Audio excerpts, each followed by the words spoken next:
The Kansas City Chiefs go down to storm-torn Florida and get a win against Tom Brady's Tampa Bay Bucs. And I know there's other players, but it is against Tom Brady. It is a revenge game, and they got it done, however frustrating it might have been at times. We're going to break it all down for you today with Matt Derrick, Postgame live on Locked On Chiefs right now.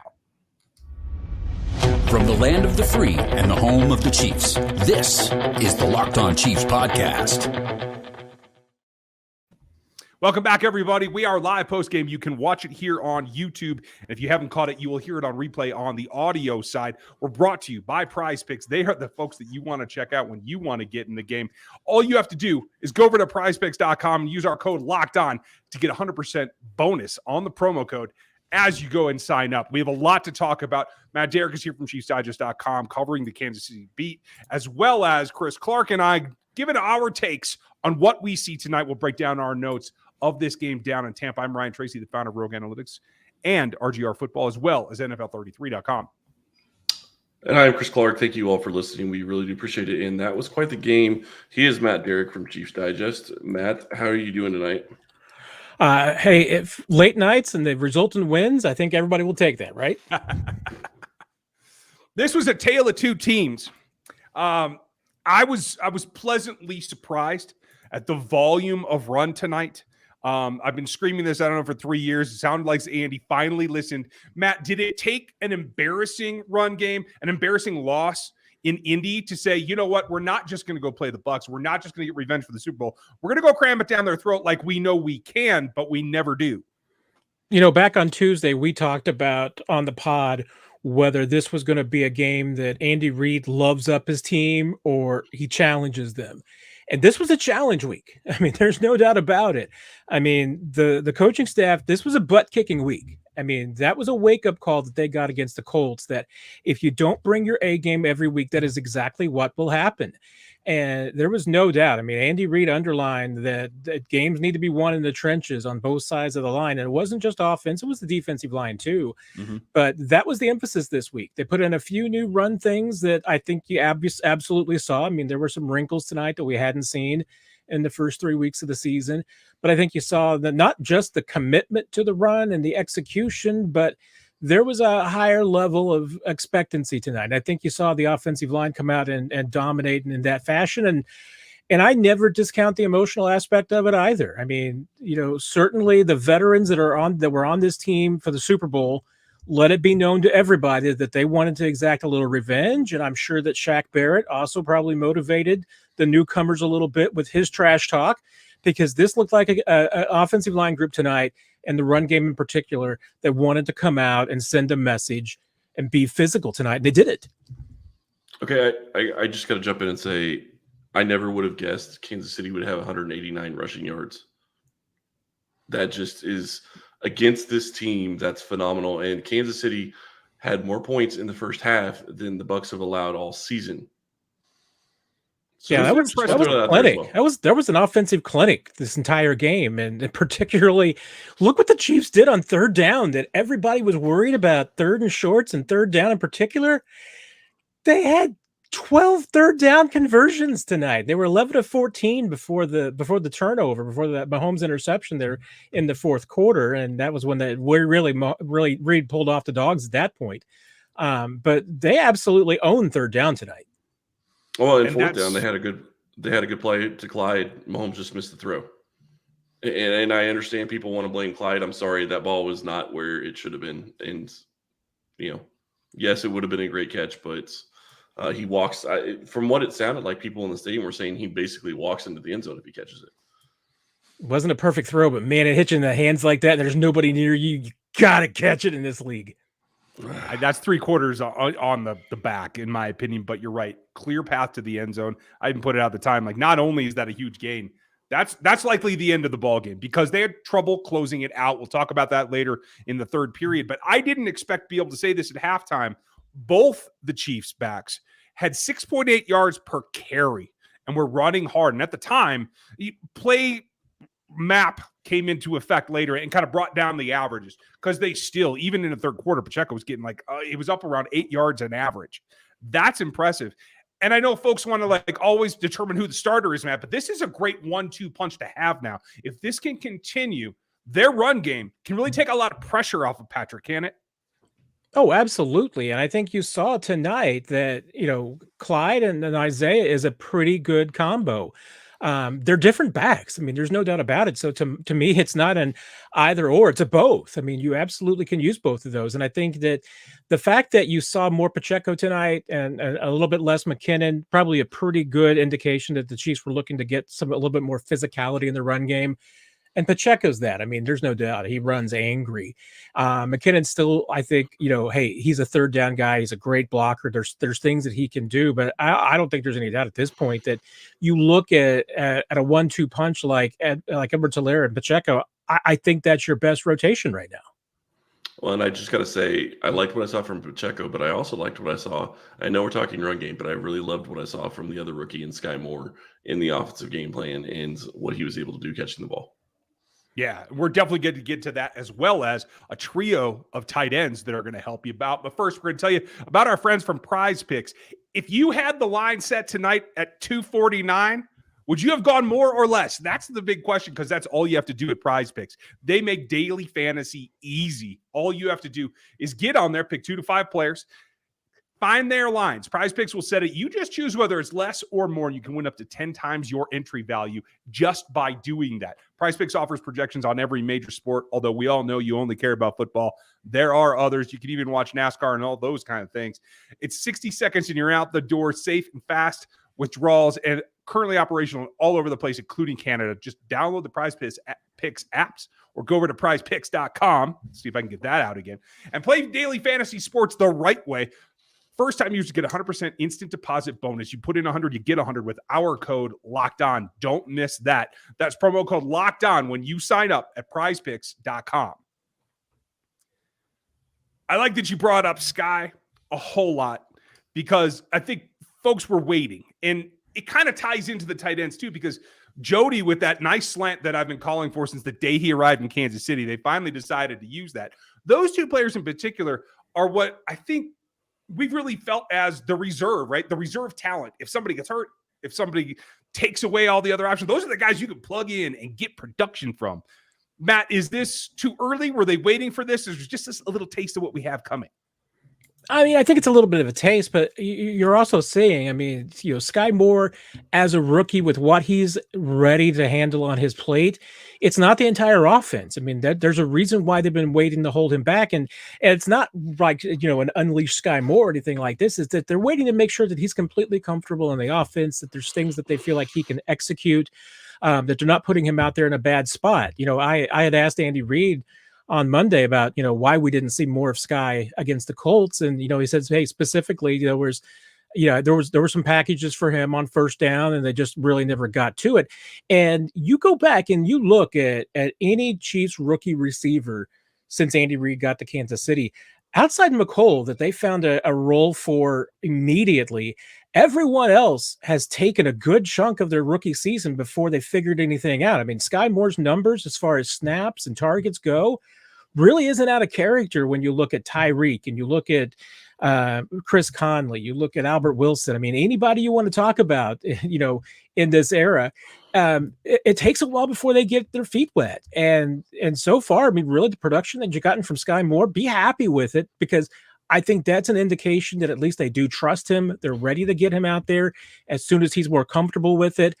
I've always felt like it was probably mid-season, around week 8 or 9, probably after the bye week, when you could really start to expect Sky to be a bigger part of the offense. And I think that's still the target. I just have to say that you watch this game, and one of the things that stuck out to me is Kansas City didn't try to get cute.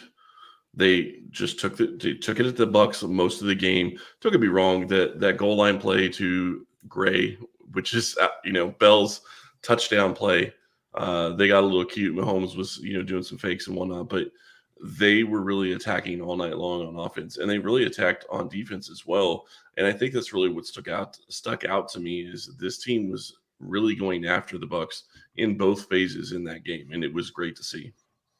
Yeah, particularly on the defensive side. There's a guy I want to talk about in the third that really stood out to me. But when you take a look, Brady threw 52 passes tonight.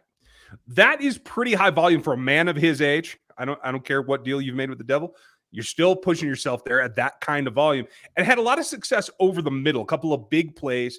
Obviously, one of the touchdowns was right outside the hashes, but connecting down the middle there, it exposed the too high defense the Chiefs were playing a little bit. But I still feel like, Matt, as a game plan overall, the defense stepped up.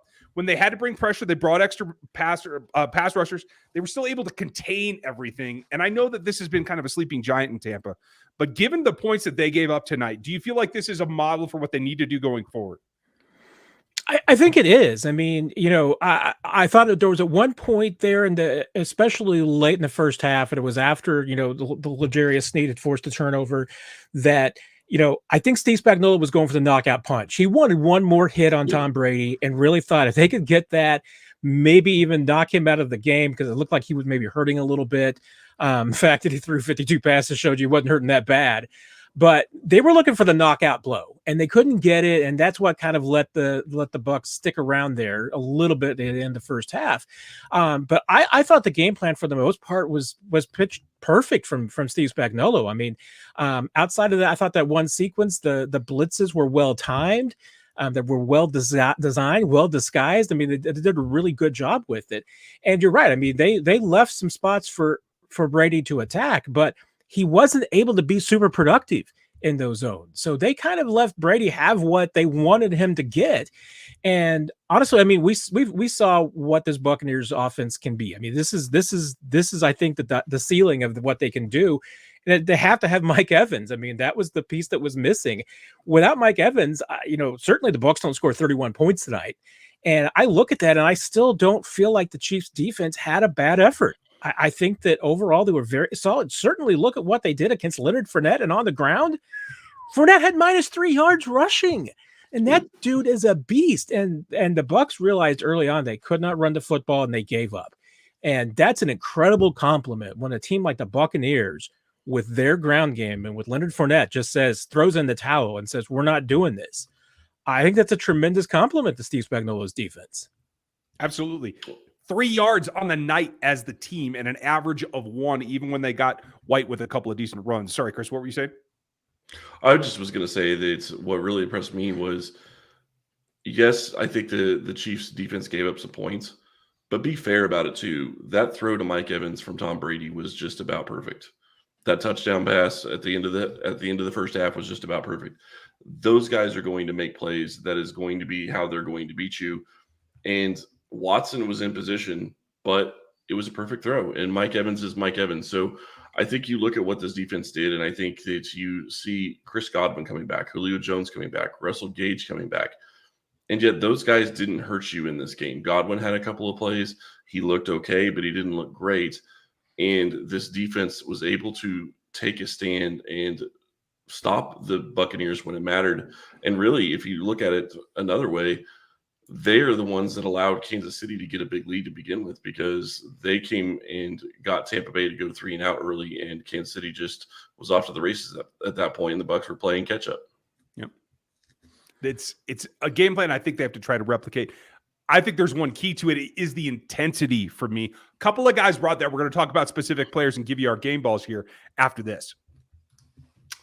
If you haven't tried Built Bar Puffs yet, you are depriving yourself of one of life's greatest joys. And guess what? There's a new flavor. Ready, delicious, indulgent cookie dough covered in chocolate. That's right. Built Bar has done it again. Let me introduce you to one of the new favorites. Cookie dough chunk puffs have a light and chewy texture, real cookie dough chunks, and of course, they're covered in 100% real chocolate. All the joys of eating cookie dough without the hassle of baking it, plus it's healthy for you. Cookie dough chunk puffs are only 160 calories and have a whopping 15 grams of protein in them.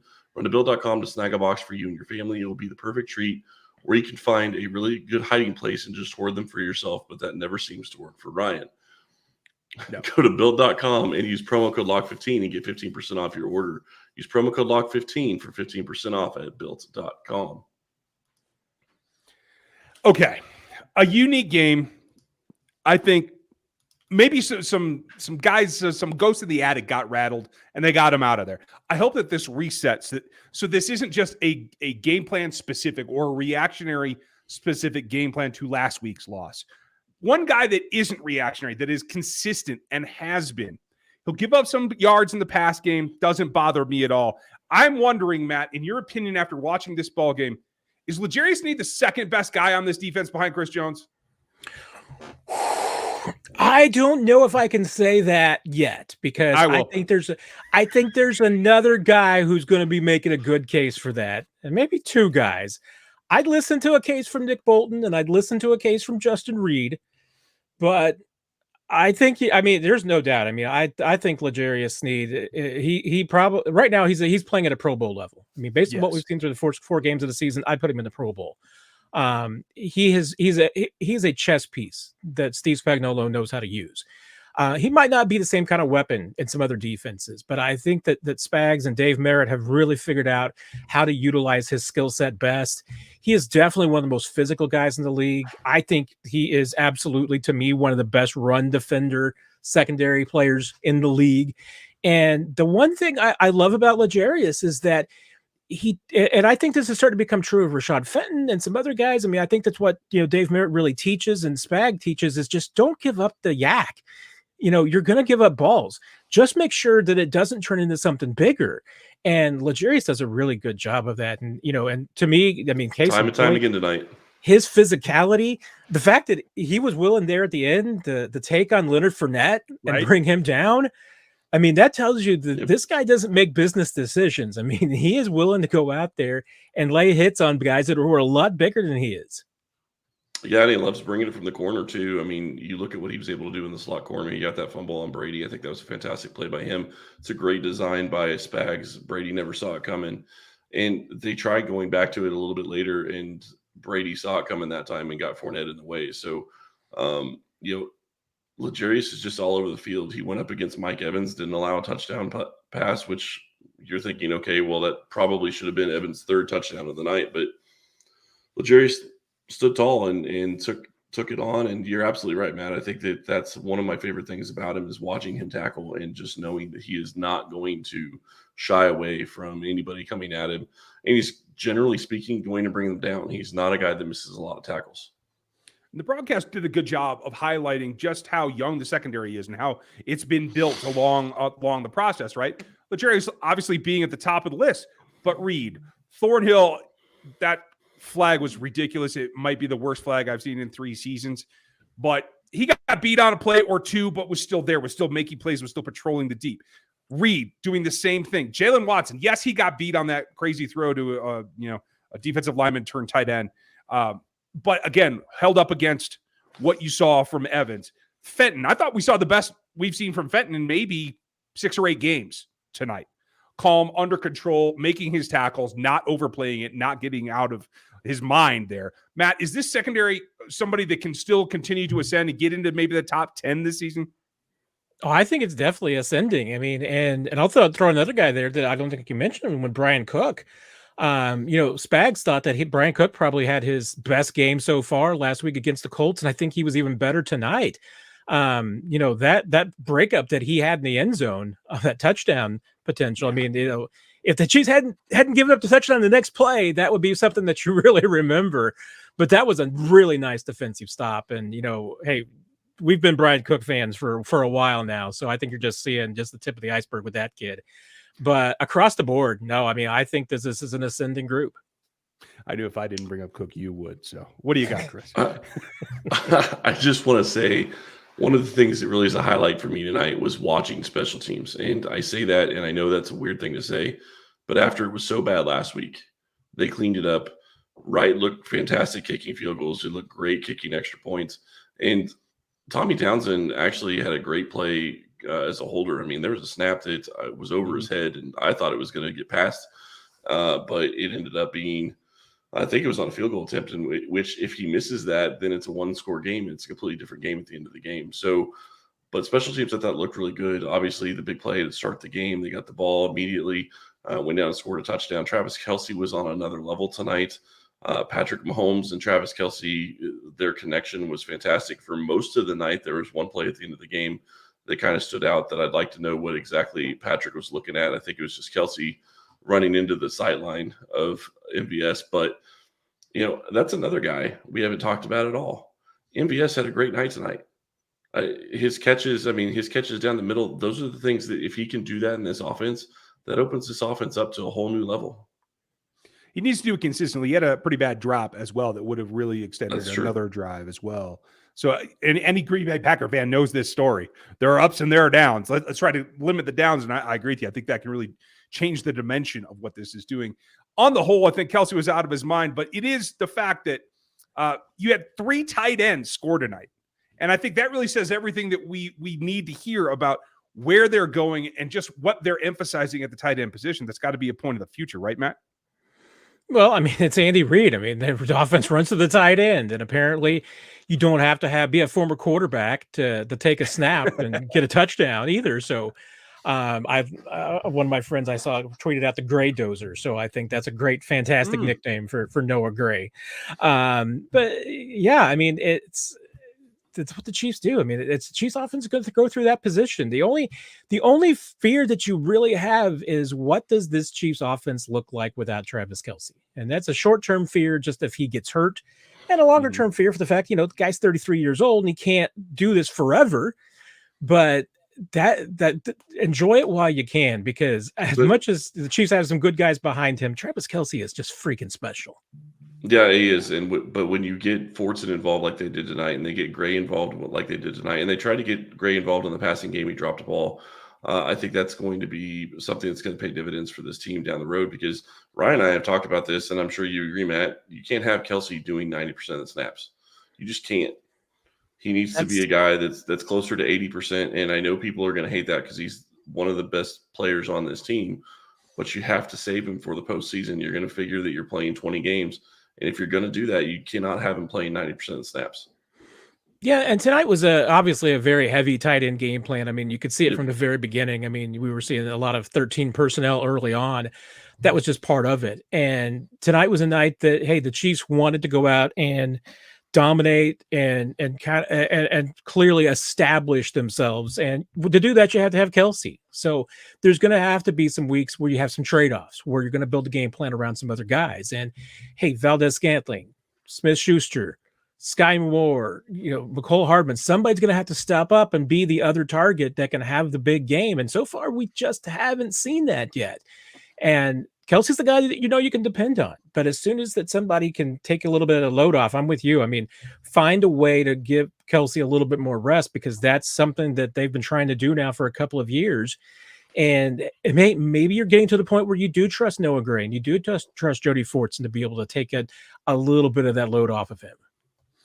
It was a good night for the tight ends. It was a good night for the offense. It wasn't perfect. There are some drawbacks. We're going to talk about those tomorrow. But before we wrap tonight, Matt, we're going to start with you. Who gets your game ball tonight? It just occurs to me, we never talk about this beforehand. So, everybody out there gets to know that this is just an organic process. and tonight's a terrible night because I'm like, okay, there's probably 3 people to choose the game ball. And I don't know whether to go for the low hanging fruit or go for the guy to make sure that somebody gives this guy a game ball. That's why you get to go first. There's a few. Correct us when we're wrong. But you know what? As much as, and I know somebody else will take my other guy, so I won't steal it. I won't mention who it is. I'll just go with whom I think was the most important player on the field tonight was Travis Kelce. I mean, that guy set the tone for the game early. Everything went through him early. Everything that Kelce did and getting the first score going, it set the tone for the entire night. And that's what just Travis Kelce does. So game ball, TK. His catch down the middle of the field where he was looking the ball in and falling backwards, that was fantastic. And I don't know if there's many other tight ends that make that catch. Ryan, I got a long list, Chris. You go first. No, go ahead. I'll steal one of yours, I promise you, because I have like 4 guys to shout out. So let's hear it. All right. First, for me, at the end of the day, Travis was great. You have to get the offense rolling. That was the biggest thing, right? I would be tempted to go with L'Jarius Sneed because of his performance, and I love what I see from him. But I have to give it first and foremost to Andy Reid, because he took what was a lackluster, low-down performance last week, kicked some butt in practice this week, and got his team spun up to the point that they could do this. It was on him as well. And there's some faux pas later in the third quarter in particular. We'll talk about that tomorrow, but he kept it on track and gave them options. The run call tonight did the job. I'm really impressed that hopefully Andy can take this and work this kind of thing into his game plan more often. I'm going to take L'Jarius Sneed. I just think that he set the tone, and I know, Ryan, it's your boy, and he's been your boy since he got drafted, and that's fine. His sack fumble was fantastic, and obviously switched momentum when Kansas City was in a position where it could have gone the other direction very quickly. They just not gotten that fourth down conversion that Clyde could have walked in, and they get the ball right back. So great play by him, and he showed up when it mattered, covering the running back out of the backfield, covering Mike Evans. He was just all over the field. So I think he deserves a game ball with the way he played tonight. And I have to say this, and I know we didn't talk about it, but how exciting is it to look at this young secondary and know that they still have a guy who I really felt like in that first game played fantastic, and he will be back soon, I would imagine, and maybe by the Bills game. We'll see. And I just want to underscore, I have to underscore the fact that Kansas City has a quarterback who made a couple of throws tonight that were just absolutely freaking ridiculous. And we're not even talking about him because it was a very pedestrian 249, 3 touchdowns, an interception. Pfft, that's very run of the mill, despite the fact that he makes a couple of plays that he ran for 40. He ran for 40 yards before he threw that 2-yard touchdown to Clyde. Well, and he had 34 yards rushing too, so let's give him credit for that. But that's just Mahomes. I mean, you make 2 plays that would probably be on most guys' highlight reels for their career, and we don't even give the guy a game ball. Because to be fair about it, though, Matt, you could give Mahomes a game ball just about every week. Exactly. So I mean, you really could. So 249 and 3 touchdowns, not good enough, Patrick. Not enough tonight. No, talent comes with expectations. Got to spread the love. Well, that's it for us tonight, folks. Spread the love. Make sure you like, sub, hit the bell on YouTube. Join us on the audio platforms for your subscriptions as well. Leave your comments. What stood out to you here tonight? What was the big takeaway? Who's your game ball go to? In the YouTube comments and the Spotify reviews, wherever you want, hit Locked On Chiefs on Twitter, as well as Matt Derrick. That's all one word on Twitter. And you can find all of his work at ChiefsDigest.com. As always, Matt, thank you for your time post-game. We know you are busy. Thank you, guys. And just real quick, L'Jarius Sneed tweaked his ankle. Trey Smith has a pec, but doesn't sound like either one of them are very serious. So Chiefs came out of this game pretty clean. Instant news from Matt Derrick, folks. Check it all out. Thanks for listening. We'll talk to you tomorrow.